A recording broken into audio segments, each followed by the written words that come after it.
96 FM e nós estamos recebendo com muita satisfação aqui o deputado federal Rubens Ottoni.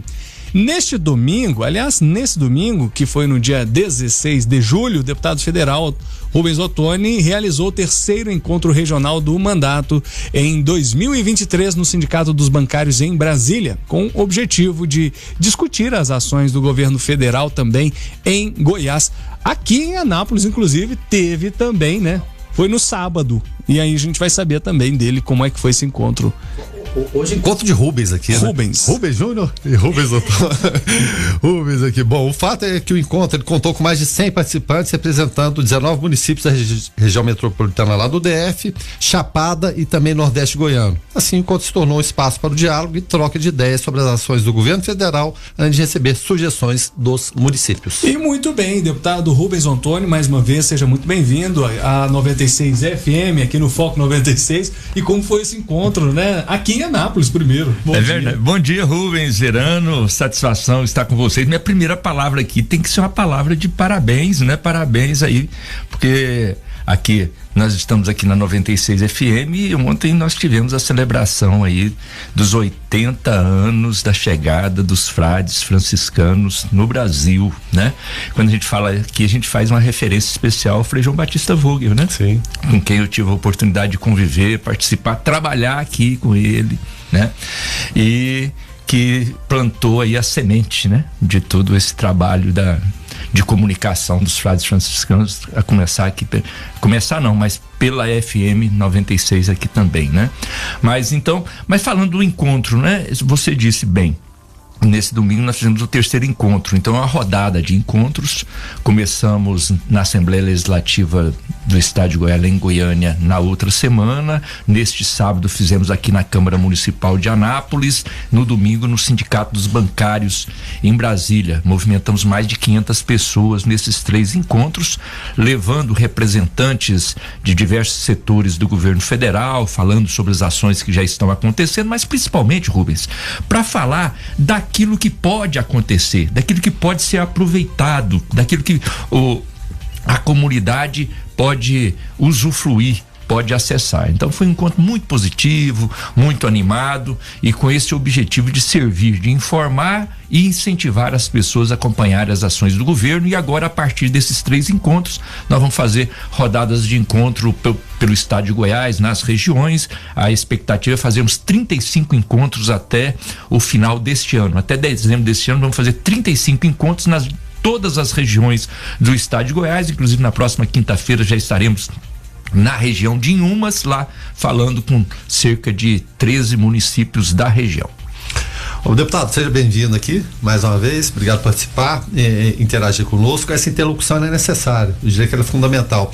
E nesse aspecto eu quero fazer duas perguntas. Primeiro, se as pessoas de fato se interessam, porque muitas vezes se cobra o homem público, se questione, tem que ser cobrado mesmo, é natural que aconteça, às vezes as cobranças são duras, mas a primeira pergunta que eu faço é se as pessoas de fato se interessam, se elas têm a percepção do que está acontecendo, falam, deputado, estou precisando disso e daquilo, cobram assim e chegam e falam.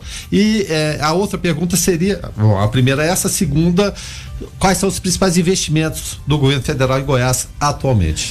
Você tem toda a razão, é preciso ver de um lado e de outro, né? Agora, o que eu percebo, Verano e Rubens Júnior, é que a ação, a participação da sociedade, ela depende muito das lideranças também darem oportunidade e criarem as condições para elas participarem. Quando você cria a oportunidade, incentiva a participação, as pessoas querem participar, querem saber, querem dar opinião. Às vezes o senhor é surpreendido com perguntas ali, puxa vida, olha só, sim, e coisas boas, né? E coisas boas, as pessoas chegam com realidades onde você nem poderia imaginar. Ontem eu participei de uma atividade fantástica, emocionante lá no Sebrae aqui de Goiás, trazendo o presidente nacional do Sebrae, e lá nós tivemos uma experiência com lideranças de comunidades quilombolas no Nordeste goiano, lá do município de Monte Alegre, pessoas assim carentes, mas apresentando toda uma realidade, uma superação da sua vida. Então isso é muito importante. E no nosso caso, as pessoas têm nos procurado, têm participado. Veja você, nesses primeiros 3 encontros, mais de 500 pessoas, e vamos fazer 35 encontros para chegar mais perto, Verano, para chegar mais perto da comunidade lá. Por quê? Porque às vezes as pessoas estão acostumadas também a ver. Não tem, você fala, mas ele não participa. Mas às vezes está acostumado a ver deputado federal só na época da eleição. E olha lá, porque às vezes lá na comunidade dele, o deputado federal às vezes nem vai, manda um representante, né? Nosso trabalho é diferente, essa é uma marca do nosso trabalho, o pessoal sabe disso. Nosso trabalho não é só época de eleição.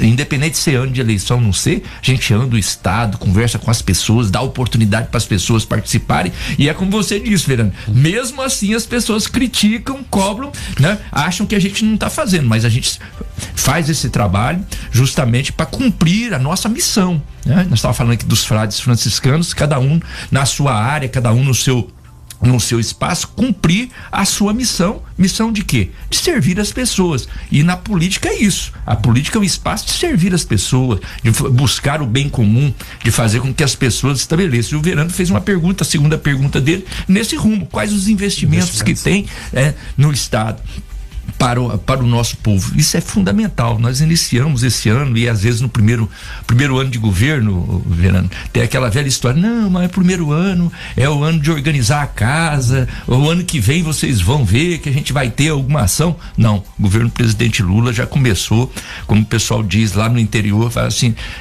cantando pneu, né? O pessoal já começou desenvolvendo as coisas, remontando projetos importantes, como o projeto Bolsa Família, o projeto Minha Casa Minha Vida, no investimento importantíssimo na área de moradia, uma sinalização de 2 milhões de moradia para o Brasil em 4 anos, o que no estado de Goiás nós teremos aí milhares de moradias populares na nossa cidade. O Mais Médicos já chega, Goiás já é o 2º estado no Brasil que acessou os recursos já disponibilizados para diminuir a fila, Verano, das cirurgias eletivas, que foram aumentando em 4 anos, aumentando, e as pessoas aí desesperadas, precisando de uma cirurgia eletiva, e não tinha o recurso para isso. Agora os recursos foram disponibilizados, as filas vão diminuindo.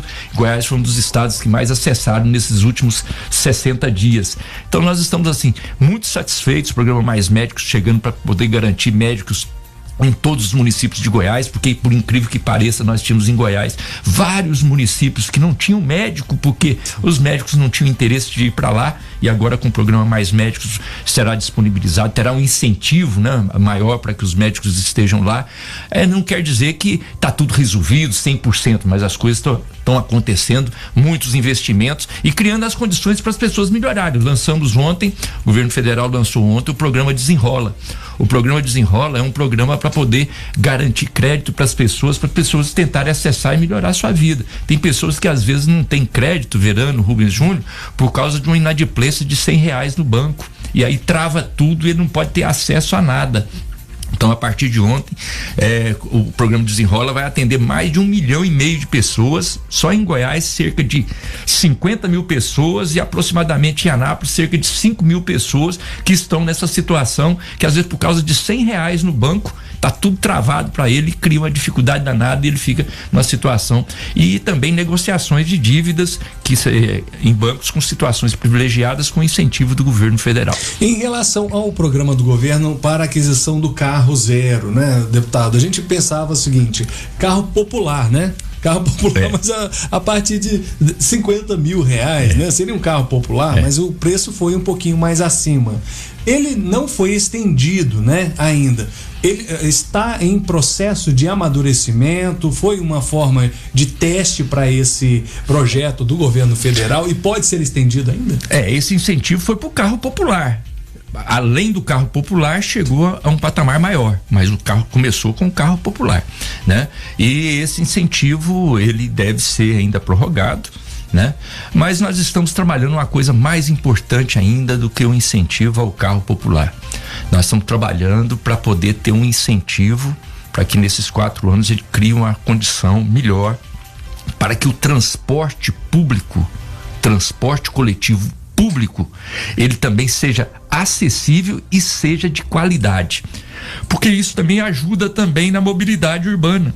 Por quê? Por que as pessoas às vezes não andam no transporte coletivo urbano? Porque às vezes ele não é adequado, ele não é de qualidade, e aí você tem que lotar as ruas com os carros particulares. Então nós precisamos ter, né? Isso não é o Brasil, é o mundo que está pensando isso, e eu estou hoje como vice-presidente da Frente Nacional, a Frente Parlamentar Mista, Câmara e Senado, de Logística e Infraestrutura, e sou o coordenador da Câmara Temática de Mobilidade Urbana. Vou coordenar esse debate em todo o Brasil e vou fazer, assim, tipo uma provocação positiva aos entes federados, ao poder público, mas à iniciativa privada também, de nós criarmos as condições para termos transporte público, transporte coletivo público de qualidade. Isso precisa investimento do governo e precisa também regras para aqueles que estão na concessão desses serviços em cada região. Já aproveitando essa fala do senhor, em Aparecida de Goiânia, né, Guilherme Verano, já foi instalada a fábrica, uma montadora de ônibus elétricos, não é? Também, e isso pode ser assim, o ponto de partida para esse momento, né, no Brasil. Faz parte, e eu estou trabalhando isso. Já fizemos, inclusive, estou coordenando todo um grupo de trabalho que nós chamamos de transição energética. É um grupo de trabalho de transição energética que é um desafio no mundo também, e que ele também tem a ver, você disse muito bem, tem a ver com a mobilidade urbana e com essa capacidade de dar uma melhor qualidade ao transporte coletivo urbano, né? Porque essa transição para os ônibus elétricos são muito importantes. O presidente Lula participou há 2 meses atrás da inauguração de uma fábrica na região metropolitana de São Paulo, onde já começam a fabricar esses ônibus. Estive agora em reunião no BNDES, onde tentando abrir uma forma de crédito para que empresários, empresas tenham acesso a investimentos, a financiamentos para poder fazer investimentos nessa área de veículos elétricos, particularmente ônibus para o transporte público, transporte coletivo. Deputado, uma das características do presidente Lula é o quê? A negociação, um hábil negociador. Em relação ao estado de Goiás, e Caiado sempre foi, né, tem a diferença ideológica e sem querer entrar nessa seara, é importante que tenha o contraponto. Como que está essa interlocução com o governo de Goiás, com o prefeito aqui da cidade de Anápolis também? Como que é essa interlocução? E muitas vezes ela acontece através até do senhor. É verdade, você tem toda a razão. É muito importante na política a capacidade de diálogo, né? Infelizmente, isso o Brasil sentiu falta nos últimos anos. Acho que isso fez falta ao Brasil nos últimos anos, porque ao invés do diálogo existia o conflito permanente, o enfrentamento permanente. O presidente Lula tem uma outra característica, que é essa de diálogo, do respeito a quem pensa diferente. Nem sempre dá certo também, né? Sim, claro. Mesmo dialogando, às vezes as coisas não dão certo. Imagina quando você não dialoga, né?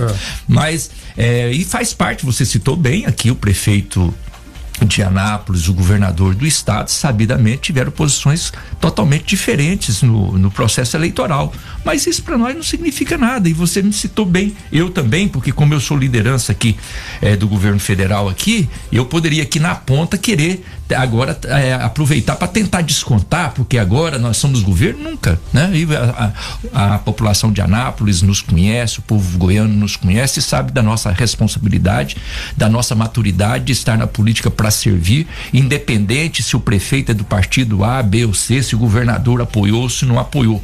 Por isso nós temos feito o diálogo. Às vezes até pessoas nossas estranhas falam, mas não estou entendendo, você está conversando com fulano, porque eles estão acostumados com aquele tipo de política que, se você é do outro lado, você não pode nem conversar.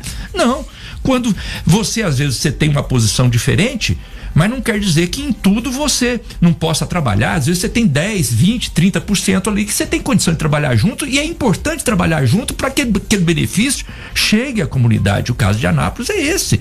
Eu estou aqui fazendo questão de poder dialogar com a Câmara Municipal, dialogar com o prefeito municipal, para poder garantir recursos, investimentos, projetos e programas para melhorar a vida do povo de Anápolis.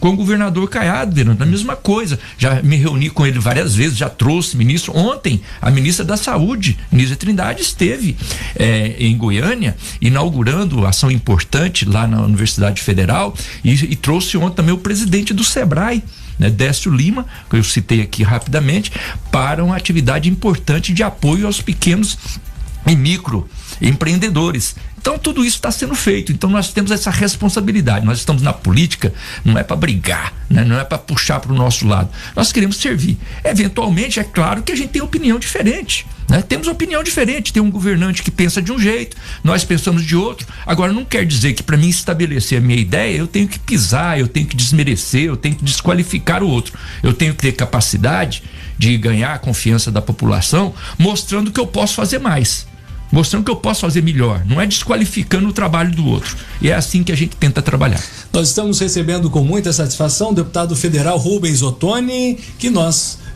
vamos perguntar para ele no próximo bloco sobre a reforma tributária, por que ela é tão pesada e também sofre tantos ataques assim. Por quê e como vai ser também todo o prosseguimento aí dessa reforma tributária até a sua finalização, que já está no Senado Federal, como é que a bancada também pretende se movimentar por lá, mesmo ele sendo deputado federal. É claro que ele tem um trânsito livre no Senado Federal com a bancada do PT. Daqui a pouco, aqui na sua 96 FM. Foco 96. 96 FM.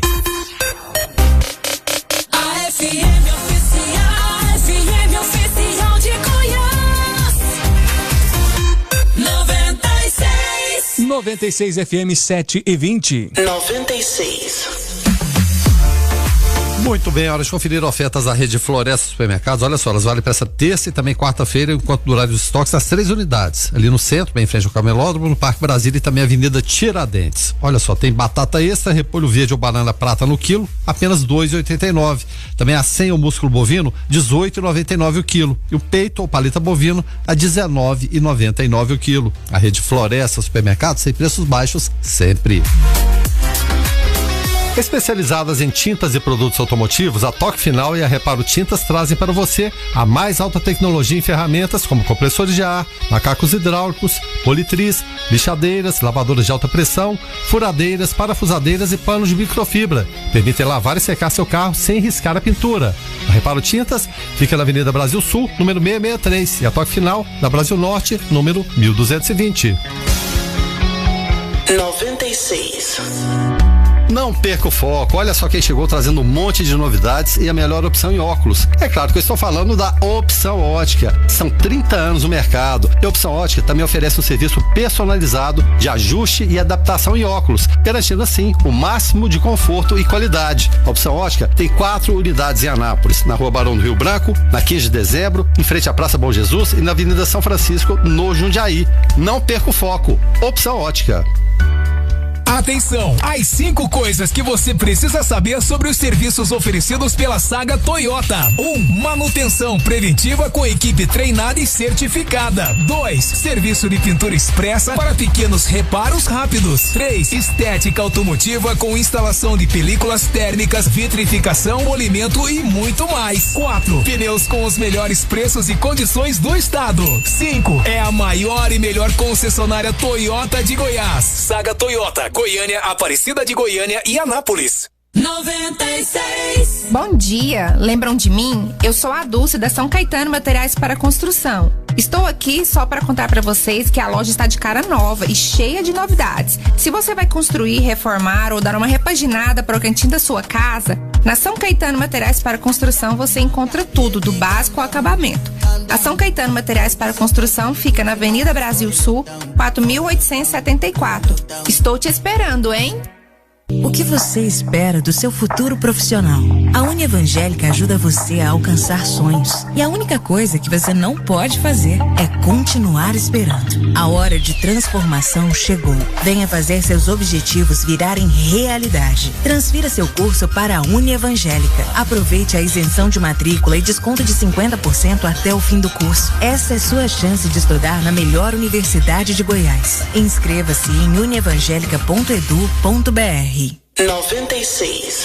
Você sabia que pela Câmara Municipal passam todos os projetos importantes para Anápolis? Sejam matérias de interesse dos vários segmentos da sociedade, dos servidores, até programas de investimentos em obras e serviços. Esta semana, mais 2 obras relevantes para a sociedade, cuja viabilização se dá com a parceria do Poder Legislativo, começam a sair do papel. A Prefeitura anunciou que ainda em julho será assinada a ordem de serviço para a conclusão das obras de fechamento do anel de arquibancadas do estádio Jonas Duarte. E também foi concluída a licitação e definida a empresa que vai construir a UPA Veterinária de Anápolis. Sobre as obras no Jonas Duarte, a Prefeitura e a Câmara conseguem destravar o imbróglio burocrático que ocorre desde quando as obras começaram, ainda em 2015. Serão investidos pelo menos 10 milhões de reais. A capacidade do estádio vai aumentar de 10 para 15 mil lugares. Nas obras da UPA Veterinária serão investidos mais de 3 milhões e 700 mil reais. A UPA terá 800 metros quadrados e será construída no Parque Residencial das Flores. Neste momento estão em andamento obras em áreas como a saúde, educação, lazer, meio ambiente, infraestrutura, entre muitas outras. É assim que funciona. A Câmara, em parceria com a administração municipal, participa da viabilização de obras e serviços que são essenciais para a comunidade. Câmara Municipal de Anápolis, cada vez mais próxima da população. 96 FM.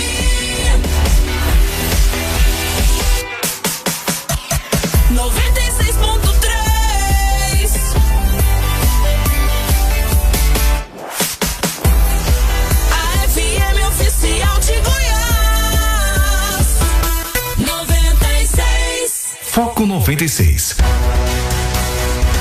96 FM. 7h25, estamos recebendo o deputado federal Rubens Ottoni, do Partido dos Trabalhadores, aqui nos estúdios da 96 FM, no Foco 96, e já vou passar a bola também para ele em relação às perguntas dos nossos ouvintes aqui. Olha, o Paulo que pergunta: bom dia, por que a gente não dá incentivo não só para a mobilidade urbana, que tanto atrasa a vida das pessoas, mas também para a saúde pública, não é? Ele diz que sempre teve a ideia de que todo e qualquer político deveria usar aí somente o sistema público de saúde, tanto ele como a sua família em primeiro grau, esposa, filhos, né? E por que ninguém nunca dos políticos pensou nisso? O Paulo tá falando uma coisa desafiadora e eu tenho certeza que ele fala isso, ele tem toda a razão, porque eles falam o seguinte: a pessoa precisa usar para saber o que a população passa, porque na verdade é isso que ele quer dizer, e ele tem toda a razão, né? A saúde, se em cada área, com toda certeza a gente vai olhar que tem falhas, mas a saúde é o lugar onde tem às vezes mais falhas e aonde que tem mais a ver com a vida das pessoas. Por exemplo, a cidade de Anápolis, né? Com toda certeza nós já tivemos na cidade de Anápolis uma saúde mais adequada, né? Mais cuidada do que tivemos nessa época. Então isso significa o quê? Significa que com um gerenciamento, às vezes até com a busca de mais recursos para poder ajudar nisso, nós possamos chegar num patamar melhor. Então esse é um desafio que o Paulo coloca aqui, e é verdade, de nós podemos fazer com que o sistema de saúde ele seja adequado para todas as pessoas, né? E para isso a gente dá condição, saúde pública, gratuita e de qualidade, o que é mais importante, né? Acessível para todas as pessoas. Esse é o desafio.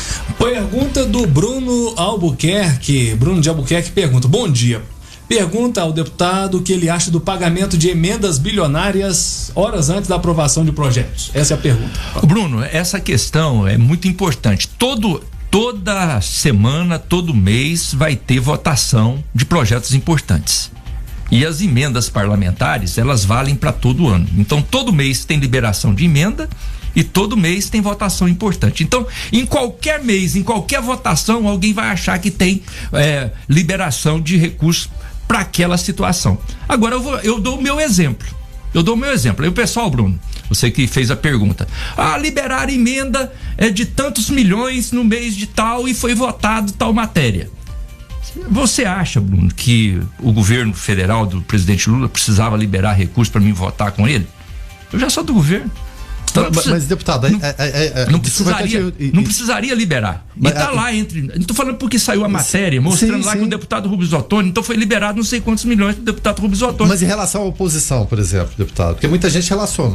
É normal, é natural. Mas as emendas, elas são impositivas. Hoje as emendas são obrigatórias. Houve uma época, quando eu cheguei em Brasília, era desse jeito. As pessoas às vezes estão acostumadas com aquela época antiga. Tomar lá da cara. Não, era o seguinte, o sistema era assim porque o deputado aprovava a emenda, mas ela não era liberada. Ela só era liberada se o deputado fosse lá no palácio, conversasse e liberava na hora que o governante achava mais adequado. Aí entrava a hora de uma votação e tal. Hoje não tem isso mais.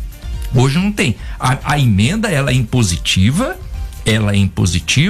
e ela tem que ser liberada durante o ano. Então, neste ano de 2023, as emendas que foram aprovadas têm que ser liberadas. E é claro que para o governo ele não vai liberar tudo em janeiro, mas não vai deixar para liberar tudo em dezembro também, porque senão cria um problema administrativo. Então, é claro, e aí, Bruno, você tem razão quando você fala que tem também as discussões, tem gente que exige, tem parlamentares que exigem determinados, tem que agilizar aqui porque senão eu não voto. Tem isso também, mas não é a regra, não é isso.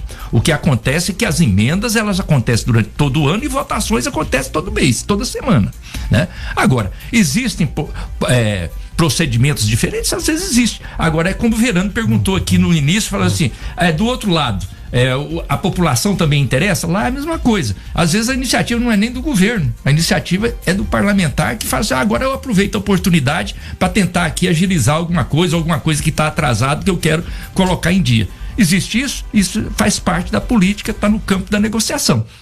Mas nada de irregular. Muito bem, nós falávamos sobre a reforma tributária antes de virmos para esse bloco, deputado.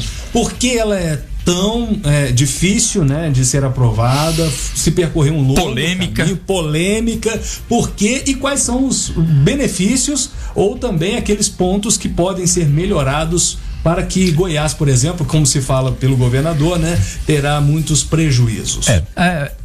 É polêmico e é difícil mesmo. E não tenha dúvida que nós não vamos fazer a reforma tributária ideal, nós vamos fazer a reforma tributária possível, a reforma tributária necessária para alavancar a economia do nosso país. E depois vamos adequando isso ao longo do tempo. E por que eu falo isso?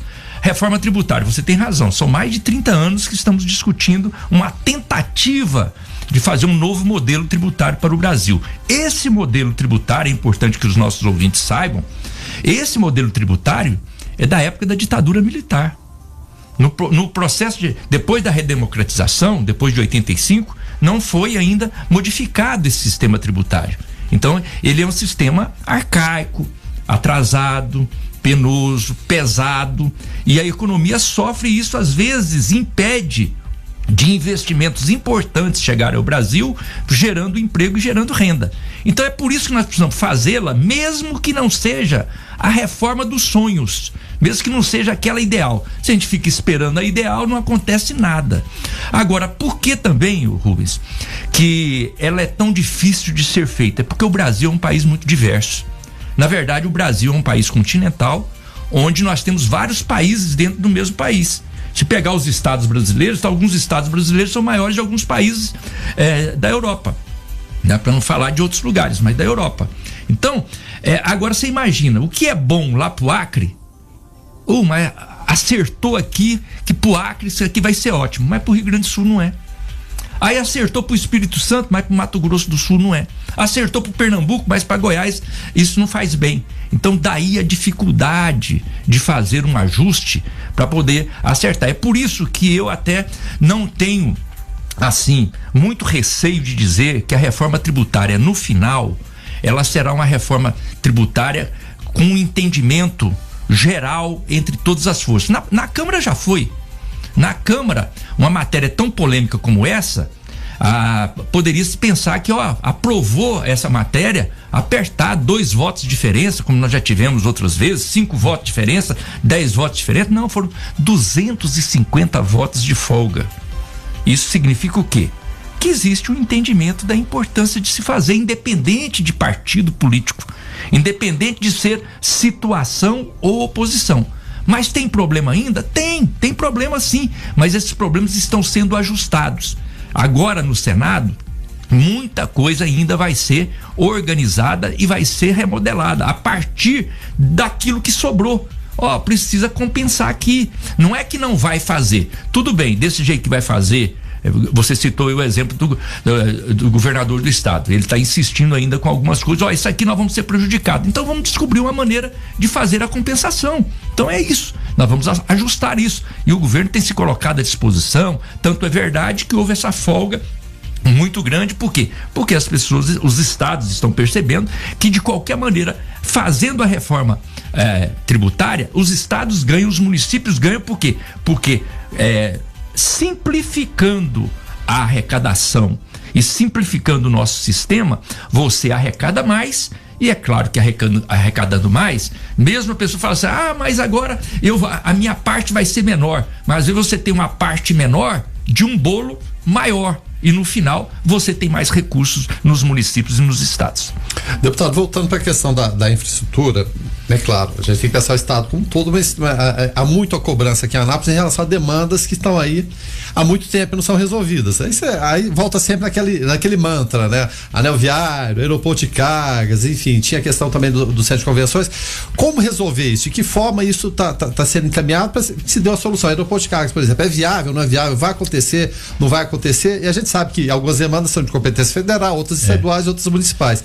Como que está tudo isso e de que forma essa infraestrutura ela pode ser beneficiada com, enfim, as ações do governo federal que chegam até aqui na ponta? Essa pergunta é importante. Como é que nós vamos fazer? Como que a gente faz para atender a realidade? Trabalhando. Infelizmente, no último período, nós vimos pouco resultado do governo federal aqui em Anápolis. Infelizmente. As coisas que ficaram para trás, que estavam previstas, inclusive, de ser feitas, nem essas foram realizadas. Vou citar um exemplo. Ferrovia Norte-Sul. Mas a ferrovia ficou... Eu ouvi o noticiário, o pessoal fala assim, Ferrovia Norte-Sul tem 30 anos que fala em ferrovia, até que enfim vai inaugurar. Não.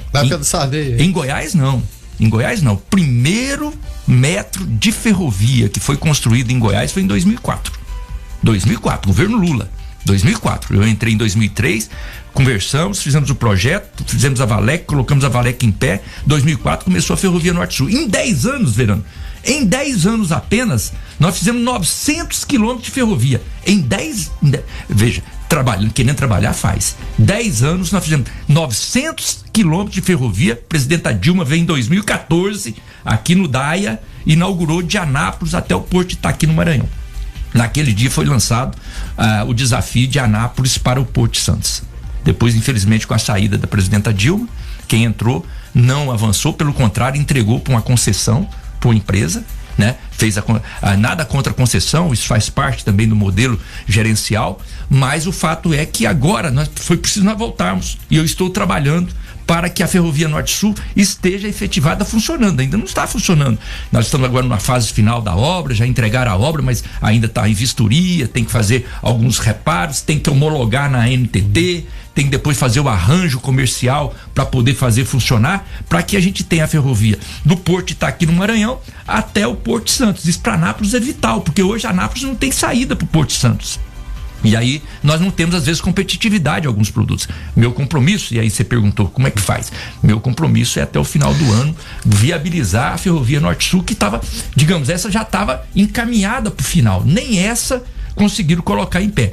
Você falou na questão do anel viário, o viaduto do Recanto do Sol, também um mantra, né, cantado em prosa e verso, toda vez que fala lembra do Recanto do Sol. O projeto estava pronto. Nós apresentamos, inclusive, aqui na Associação Comercial, né, em 2015, né, e esse projeto tinha até o recurso inicial que eu coloquei de emenda, né, do orçamento para iniciar a obra. Infelizmente, depois não iniciaram e fizeram uma ação absurda. Passaram para uma empresa concessionária, fizeram a concessão E no projeto de concessão deram à empresa 24 anos de prazo para fazer aquele viaduto.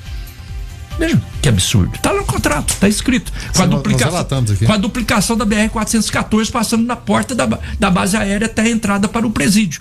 Como que a gente resolve isso? Respondendo você, trabalhando. Eu já estou trabalhando o Ministério para a gente poder garantir os recursos. Nós vamos tirar, estou trabalhando para tirar essa obra da concessão, porque senão vai ficar com 24 anos de prazo, trazer para o governo novamente, para a gente injetar recursos do governo federal para podermos fazer essa obra, não apenas revitalizar o viaduto, mas fazer a duplicação até lá na frente, como estava previsto. Aí nós não temos novidade nenhuma, é aquilo que você está falando, só coisa antiga. Vai voltar para o ponto anterior, né? A situação anterior. A outra coisa é o aeroporto de cargas. O aeroporto de cargas, você lembrou bem, tem coisa que é de um, coisa que é de outro. O aeroporto de cargas é do governo do estado. Mas tem quanto tempo que se fala no aeroporto de cargas e é dinheiro injetado e o aeroporto de cargas não existe para dar competitividade à nossa cidade? Já tem mais de 20 anos que nós conversamos no aeroporto de cargas. Então o que nós estamos fazendo? Como que a gente resolve isso? Trabalhando. Então estou trabalhando e aí vai o diálogo. Fui no governo, no governador, levei o governador em Brasília, Ministério dos Aeroportos, na Infraero, né? O diretor da Goinfra tem feito um trabalho importantíssimo, que é o Dr. Lucas, que tem se dedicado nisso. Então temos trabalhado em harmonia. Nós estamos trabalhando uma parceria do governo federal com o governo do estado, e nós vamos nós queremos fazer com que esse aeroporto fique por conta da Infraero. Aí nós vamos ter investimento do governo federal para poder terminá-lo e colocá-lo com a bandeira da Infraero, dar importância para nossa cidade, para que a cidade realmente seja. Então nós estamos trabalhando assim. Então como é que a gente resolve essas pendências? Em vez de ficar brigando, eu poderia entrar e ficar denunciando, tô denunciando isso, Não, vocês não me veem denunciando. Eu falo nisso quando as pessoas me perguntam, porque aí eu preciso esclarecer. Aí eu esclareço, mas eu não fico por aí criticando. Não, como que a gente resolve? Trabalhando. Então a minha parte é essa. É claro que hoje, como governo, eu, deputado federal, e o governo federal, que eu tenho um acesso maior, eu tenho responsabilidade maior também. É o que estou fazendo, como eu tive em épocas anteriores. Anápolis nunca teve tantos recursos do governo federal quanto teve na época do governo Lula, do governo Dilma, e eu como deputado federal, e principalmente quando o PT administrou a cidade de Anápolis. Agora, falando em cidade de Anápolis, deputado Rubens Ottoni, como é que está o relacionamento do deputado federal com o prefeito Roberto Naves? Bem, com todo respeito, com todas as diferenças. Todos sabem que nós disputamos a eleição, né? Perdemos a eleição, mas isso para mim nunca foi problema, né? Eu mesmo disputei a eleição lá atrás, perdi a eleição, né? A eleição de 2004 para o Pedro Sayum, e eu fui um dos que mais ajudou a administração do Pedro lá, trazendo o Instituto Federal, trazendo o Parque da Cidade dentro da administração dele. Por quê?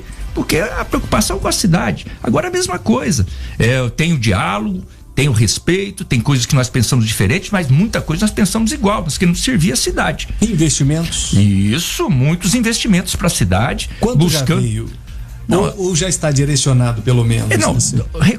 Os recursos do governo federal, da área da saúde, da área da educação, eles chegam mensalmente, são recursos vultuosos que chegam, mas nós buscamos, e esse meu relacionamento é no sentido de buscar recursos extras, recursos de obras que às vezes o município não vai fazer. Eu citei aqui o viaduto do Recanto Sol, citei a Ferrovia Norte-Sul, citei o aeroporto de cargas, e já estamos trabalhando algumas obras, digamos, estruturantes. As obras estruturantes, agora o prefeito inclusive nos deu uma sugestão, e nós vamos trabalhar de fazer um novo anel viário para a cidade, para pensando anos para frente, coisa que a cidade, às vezes o município não tem condição de fazer, mas o governo federal pode pensar em sintonia com o governo do estado. Já estou discutindo também. E onde é esse? Passando por fora desse circuito nosso, saindo na BR-153, passando por trás da base aérea e saindo na BR-060, né? Para poder tirar todo um tráfego, facilitar. Mas isso é uma coisa para, digamos, a médio e longo prazo, mas tem que pensar agora. Eu só estou citando isso para mostrar que nós temos abertura de diálogo, temos respeito para trabalhar. A população sabe que eu sou da oposição, o PT vai lançar candidato a prefeito, vai disputar a prefeitura, queremos voltar para a prefeitura de Anápolis. A cidade de Anápolis tem saudade da época que o PT administrava, mas isso não quer dizer que eu tenho que ficar por aí pisando, desqualificando. Não, tem coisas que precisam ser criticadas. Se as pessoas me perguntam, eu tenho a minha opinião, mas a gente tem condição de diálogo e naquilo que é possível trabalhar sempre em sintonia com o poder municipal, com o prefeito, com a Câmara Municipal, com as entidades que congregam com o nosso município. Para só concluirmos, infelizmente o tempo foi muito rápido, né? Ele não espera, deputado Rubens Ottoni, para falar sobre política propriamente. O senhor falou aí que o PT pretende, né, disputar as eleições o ano que vem, já tem um nome, vai ser trabalhado esse nome, será o nome de quem? O nome do senhor também pode estar à disposição? O nosso nome para a prefeitura é um nome que já foi testado, a população já sabe como que trabalhou, então não é um nome que fala, quem sabe vai dar certo. Não, é um nome que já deu certo, que tem serviço prestado. O Antônio Roberto Gomide foi prefeito, foi uma época que as pessoas têm saudade na nossa cidade, e o que nós queremos é isso, voltar Anápolis ao seu protagonismo, né, a sua importância política, econômica, política, social, fazer com que Anápolis seja mais respeitado no cenário estadual, no cenário nacional, e o que é mais importante, fazer com que as pessoas aqui vivam bem, que as pessoas sejam felizes e se sintam importantes e vendo que são valorizadas e respeitadas. Então é por isso que nós vamos apresentar esse nome. É claro que quem define é a população ela que escolhe, e nós sempre respeitamos o que a população escolhe. Aonde a população nos coloca, nós tentamos fazer o melhor, né? Quando colocaram o Antônio Roberto Gomide na Câmara Municipal, ele trabalhou o tempo todo, os nossos vereadores lá, o Marcos, né? Então o Lisier tenta fazer o melhor. Quando nos colocam na Assembleia Legislativa, como eu já estive, como o Antônio está lá na Assembleia Legislativa, a gente tenta fazer o melhor lá também. Me colocaram na Câmara Federal, eu tento fazer o melhor na Câmara Federal. Quando nos colocaram na Prefeitura de Anápolis, nós tentamos também fazer o nosso melhor. É por isso que as pessoas têm saudade disso, e é assim que nós vamos nos apresentar no próximo processo eleitoral aqui do município. Muito bem, deputado federal Rubens Ottoni, mais uma vez, muito obrigado por contribuir com o jornalismo da 96 FM. Tá, um grande abraço, parabéns a vocês pelo excelente trabalho de jornalismo. Muito bem, você continue ligadinho por aqui na sua